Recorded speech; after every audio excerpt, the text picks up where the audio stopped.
Hello and welcome to Millennium News Hour. I am Tanziba Nawreen. In today's bulletin, we will present top and trending news from across the nation and the world. Let's begin with the headlines of the day.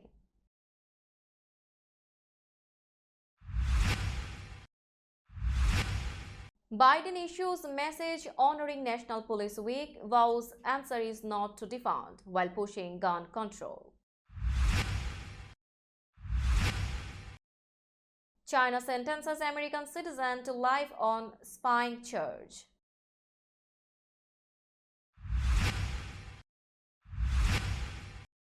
Biden picks cancer surgeon Monica Bertagnolli to head NIH.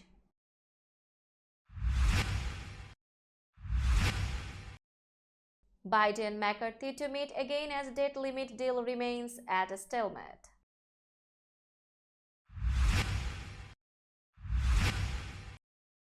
Pence returning to New Hampshire as he weighs 2024 White House bid.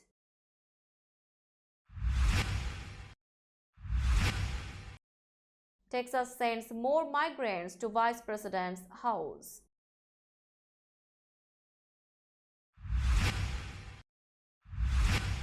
Russia aims to obtain more attack drones from Iran after depleting a stockpile, White House says. New Chicago mayor pledges commitment to progressive strategy, asks for unity.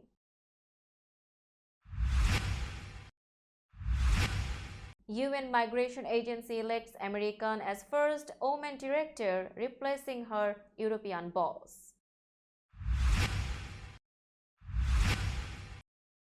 Sheriff says 2 dead, 4 injured in shooting at Georgia Motorcycle Club event.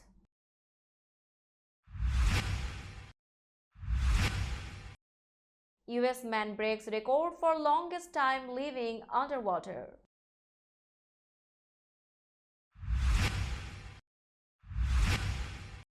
UK-France pledge military aid to Ukraine as Zelensky makes unannounced visit.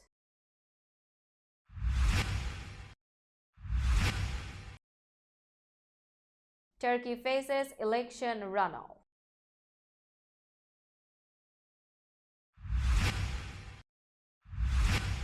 Poland gets first US-made HIMARS rocket launchers amid concerns over war in Ukraine.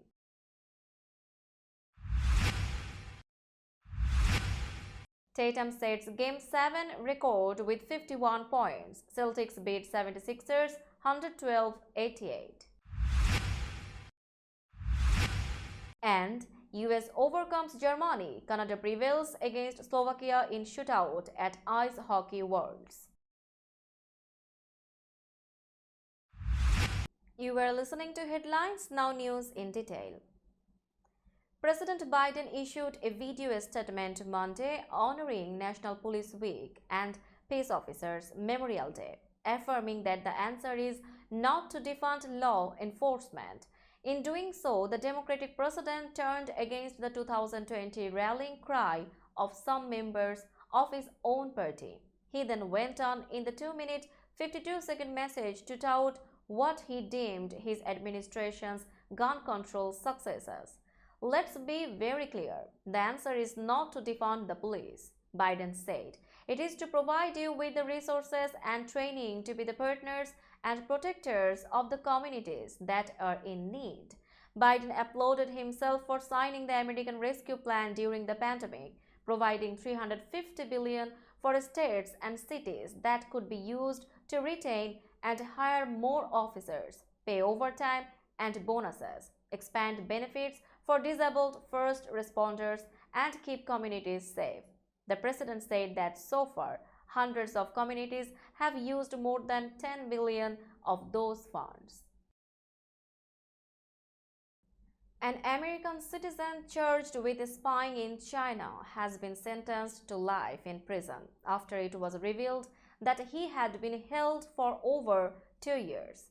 Suzhou Intermediate Court announced the sentence against 78-year-old Liang Qingyun, also known as John Xing Wan Liang, in a press release on Monday. Liang also held permanent residency in Hong Kong. He was found guilty of espionage, sentenced to life imprisonment, deprived of political rights for life, and confiscated personal property of RMB 500,000, officials said in a statement translated by ABC News. Liang had been arrested on April 15, 2021 by the Chinese State Security Bureau, an investigation agency similar to the FBI or CIA in the US, the court said. US President Joe Biden on Monday chose cancer surgeon Monica Bertagnolli to be director of the National Institutes of Health after a year-long search to find a permanent replacement for the agency's long-serving head, Francis Collins. Bertagnolli, if confirmed by the US Senate, will become the second woman to serve as a permanent director of the NIH, which is part of the US Department of Health and Human Services with a budget of about $45 billion in 2022. Dr. Bertagnolli is a world-class physician-scientist whose vision and leadership will ensure NIH continues to be an engine of innovation to improve the health of the American people, Biden said in a statement. Bertagnolli was appointed in October to head the National Cancer Institute, which is a part of NIH, and also served as head of surgical oncology at the Dana-Farber Brigham Cancer Center, one of the nation's top cancer research facilities. Biden's nomination of Bertagnolli comes as his administration has increased focus on cancer research through a revival of the Cancer Moonshot program. President Biden and Speaker Kevin McCarthy are set to meet for another round of debt ceiling talks this week, and a deal over raising the borrowing limit remains at a stalemate. This week's meeting, which has not been formally announced yet, comes after a gathering scheduled for Friday at the White House between the president and congressional leaders was postponed. It will be the second meeting of the principals this month. Biden huddled with the top four Capitol Hill figures last Tuesday. Since that face-to-face gathering, however, staff for both sides have been meeting to try to find areas of potential cooperation for a debt limit deal. Some possibilities have emerged, but with less than 3 weeks out from the June 1 deadline, an agreement is nowhere in sight. The House this week will mark National Police Week, bringing legislation to the floor related to law enforcement, and Washington Mayor Muriel Bowser is set to testify before the House Oversight Committee during a hearing on crime in the capital city. On the Senate side, members are scheduled to dig into the March collapses of Silicon Valley Bank and Signature Bank, which shook financial markets and raised questions about the banking industry. Former Vice President Mike Pence will travel to New Hampshire this week for a series of speaking engagements as he inches closer to a decision on whether to run for president in 2024. Pence will spend Tuesday and Wednesday in the Granite State, which will host the first GOP presidential primary next year. He is set to speak at the Liberties Award dinner in Concord, attend a roundtable at LDI Solutions in Rochester, and stop at the New Hampshire Home Builders Association Lumber and Lobster reception in Dover. The former vice president has made several trips to New Hampshire over the past year, as well as other states that are early on the primary calendar, like Iowa and South Carolina. Pence attended a GOP fundraiser in Keene, NH in March. Pence is weighing whether to run for the GOP presidential nomination in 2024, which would pit him against his old running mate, former President Trump. Pence has said anybody who wants to get into the race and be competitive would likely need to decide by June whether to do so. Texas on Sunday sent more migrants to Vice President Harris's Washington residence, just days after the end of Title 42, the pandemic-era rule that allowed officials to quickly expel asylum seekers at the border. A video from a local TV station showed migrants getting off the bus outside the Naval Observatory at about 8:30 p.m. Sunday, which was also Mother's Day. The local station reported that the migrants came from Del Rio, a city in South Texas. Migrants had started to arrive in DC near the Naval Observatory last week when Title 42 expired. At the time, Texas Governor Greg Abbott tweeted that Texas had bused more than 17,000 migrants to the sanctuary cities, more than 9,200 of whom went to Washington. This is not the first time Abbott has sent busloads of migrants to Harris's DC residence, previously doing so last September and on Christmas Eve. Abbott has repeatedly bused migrants to northern cities that he says are sanctuary cities, resulting in criticism from Democrats and local officials. The White House on Monday said Russia is looking to buy additional advanced attack drones from Iran for use in its war against Ukraine after using up most of the 400 drones it had previously purchased from Tehran. The Biden administration last year publicized satellite imagery and intelligence findings that it said indicated Iran sold hundreds of attack drones to Russia. And for months, officials have said the United States believed Iran was considering selling hundreds of ballistic missiles to Russia, but Washington did not have evidence a deal was consummated. Iran also continues to provide Russia with one-way attack UAVs, which is unmanned aerial vehicles. Since August, Iran has provided Russia with more than 400 UAVs, primarily of the Shahid variety. White House National Security Council spokesman John Kirby said Russia has expended most of these UAVs, using them to target Ukrainian critical infrastructure inside Ukraine. By providing Russia with these UAVs, Iran has been directly enabling Russia's war of aggression in Ukraine, Kirby told reporters. The Shahid drones that Russia has already purchased are packed with explosives and programmed to lighter overhead until they nosedive into a target. Unmanned versions of World War II kamikaze pilots who would fly their explosives-laden planes into US warships in the Pacific. Chicago Mayor Brandon Johnson began his first term of office Monday, asking Chicagoans to set aside deep differences, confront challenges together, and build a city that works for everyone. Johnson, whose victory was touted by progressives as evidence that bold stances lead to victory, must immediately confront an influx of migrants in desperate need of shelter, pressure to build support among skeptical business leaders, and summer months that historically bring a spike in violent crime. His first term leading the nation's third largest city will test the former union organizer's ability to turn his proposals into solutions for stubborn problems worsened by the coronavirus pandemic, including public safety, economic growth, and housing affordability.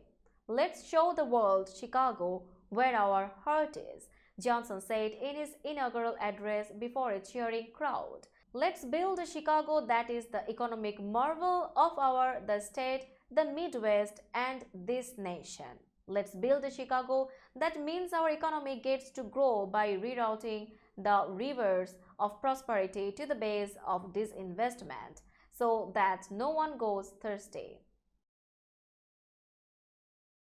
Amy Pope of the United States elbowed aside her European boss Monday to land the top job at the International Organization for Migration, winning her bid to become the first woman to lead the UN Migration Agency. Pope defeated IOM Director General Antonio Vitorino of Portugal, the European Union candidate who swept into the post 5 years ago by trouncing a candidate put up by the Trump administration for a job that was long been held by Americans. Vitorino's prospects for a second term were clouded after Pope, with a strong backing from the Biden administration, won the first round on a 98-67 vote. After a lunch break, word emerged that Vitorino had pulled out of the race. His withdrawal paved the way for Pope to win by acclamation after member states decided to forego what was suddenly a formality, the IOM rules requiring a two-thirds majority to win an election. Pope and Vitorino shook hands and smiled as they arrived together for the announcement that she had won. She is expected to start her 5-year term on October 1, the IOM said in a statement. 2 people were killed and 4 were injured when more than 150 shots were fired in a gunfight between rival motorcycle clubs in a Georgia city, a sheriff said Monday. The Richmond County Sheriff's Office charged 12 people with murder and aggravated assault in the shootout in Augusta on Saturday night, including the 4 injured people, Sheriff Richard Roundtree said. The violence erupted at a clubhouse of one of the motorcycle groups in a largely residential area, the sheriff said. Deputies recovered more than 150 spent shell casings, he said, some of them found a block away. With the amount of firepower and carnage we saw at the scene, this could have been a much more horrific event, Roundtree said during a news conference Monday. Investigators believe the gunfight stemmed from a prior confrontation between members of the 2 rival clubs in Florida, said Roundtree, who declined to provide details. A university professor from the United States broke the world record for the longest time living underwater over the weekend, and he is set to continue with his subaquatic lifestyle for the next few weeks. Saturday was Dr. Joseph Dituri's 74th day residing in the Jules Undersea Lodge, a hotel for scuba divers located in a 9-meter deep lagoon in Key Largo, Florida. The record is a small bump and we love it, and I really appreciate it and am honored to have it, but we still have more science to do. The science doesn't stop here, said Dr. Dituri. The previous record was set by 2 professors from Tennessee in 2014. Dr. Bruce Cantrell and Dr. Jessica Fain also stayed in the same hotel for 73 days, 2 hours and 34 minutes. Despite his record-breaking feat, Dr. Dituri, who is also known as Dr. Deep Sea, is not celebrating yet. The University of South Florida educator and retired U.S. naval officer is set to continue living underwater at ambient pressure until June 9, when he reaches 100 days, as part of an underwater mission called Project Neptune 100. Now it's time for global updates.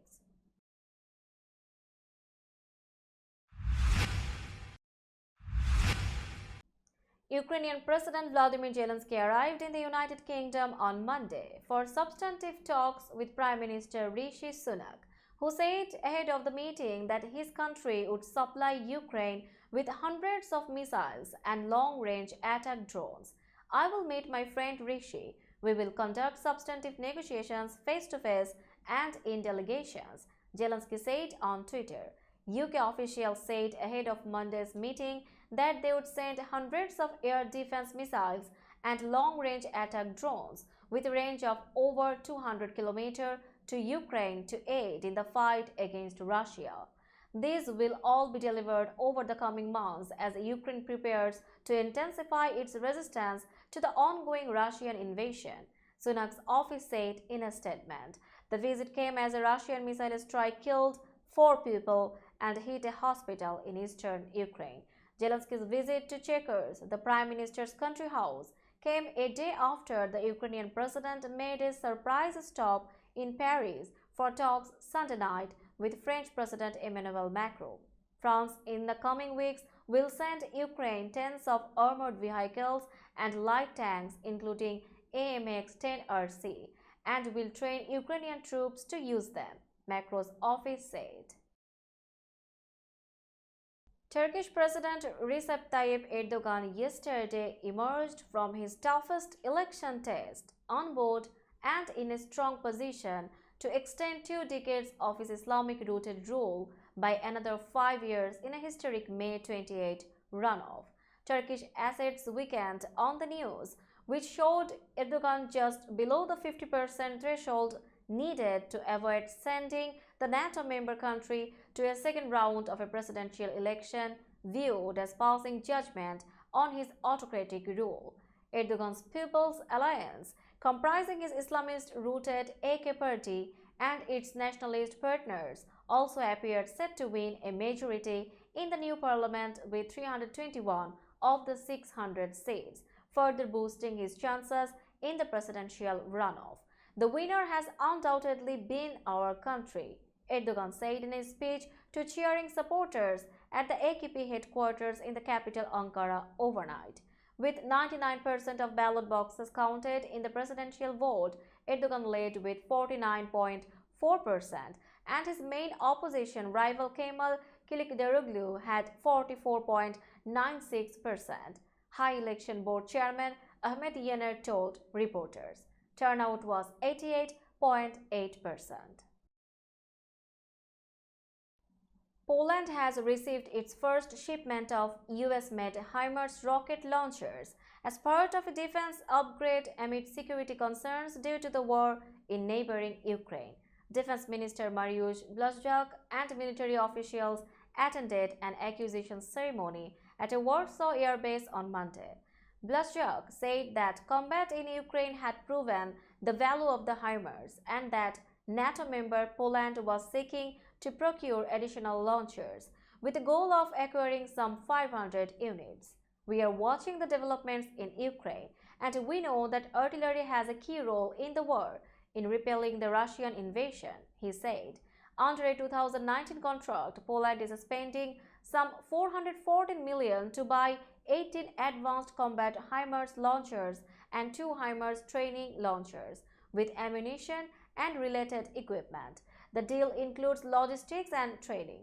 The launchers will go to the 1st Artillery Brigade in northeastern Poland, Blaszczak said.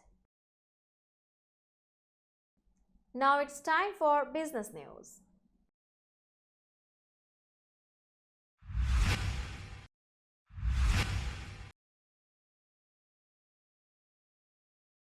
Today's New York stock close price is 15,322.56. The NYSE Composite is increased by 76.20 points or 0.50%.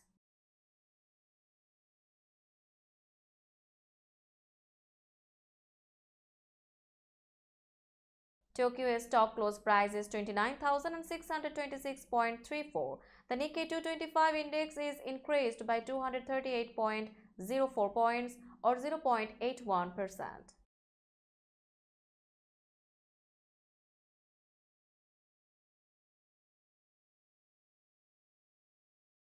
Shanghai stock close price is 3,310.7367. The Shanghai index is increased by 38.37 points or 1.17%.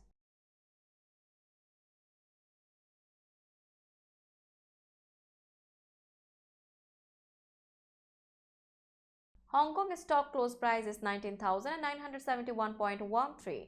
The Hang Seng index is increased by 343.89 points or 1.75%.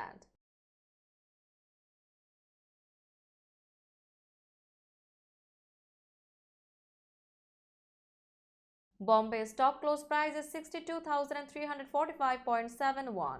The Sensex index is increased by 317.81 points or 0.51%.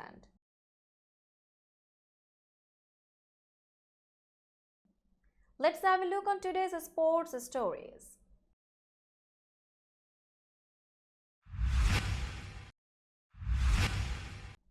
Jason Tatum gave Boston a long overdue fast start and followed it up with a finish the NBA had never seen before. After struggling in back-to-back games, Tatum erupted for 51 points, the most in a Game 7 in history. And the Celtics beat the Philadelphia 76ers 112-88 on Sunday to advance to the Eastern Conference Finals for the second straight year.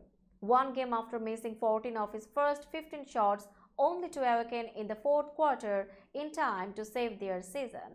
Tatum scored 25 in the back and forth first half and 17 more in Boston's 33-10 third quarter that turned a three-point lead into a runaway. The Celtics, who lost to the Golden State Warriors in the NBA Finals last year, will face the Miami Heat in the East Finals for the second straight season. Game 1 is on Wednesday in Boston. The United States had to fight hard to overcome Germany 3-2 for a third victory in 3 games at the Ice Hockey World Championship on Monday. Canada had to dig even deeper to prevail against Slovakia 2-1 in a shootout. Matt Coronato, Sean Farrell and Ronnie Uttard each scored for the Americans, and TJ Tynan had 2 assists at Nokia Arena. Goaltender Casey DeSmith made 30 saves. Coronato scored the winner on a power play with 5:10 to go to complete the rally in the final period after Farrell tied the score at 2-2 in the same frame. After the Germans limited the US to 4 shots in the opening period, Uttard broke the scoreless deadlock at 5 minutes 39 seconds into the middle period. Germany came back with Samuel Sarami's equalizer from a short-handed goal, followed by Justin Scherz giving them the lead with 5 seconds to go on a breakaway. In Group A in Riga, Jack Quinn scored the winner for Canada in the 8th round of the shootout with a shot high into the roof of the net. Let's have a look on today's weather forecast.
That's all in today's news. Keep watching Millennium News 24 for latest update. Millennium TV US and Millennium News 24 network is transmitted and available to be watched free for all at TVs such as Sony, Samsung, LG, Roku TV, Amazon TV and Apple TV. And also in all European countries and Australia, available with the Sky Network, Worldwide Jago TV, Radiant IPTV, Worldwide Jago BD Network and Horizon Satellite globally. Stay connected with us for all types of informative and entertainment programs. Thank you.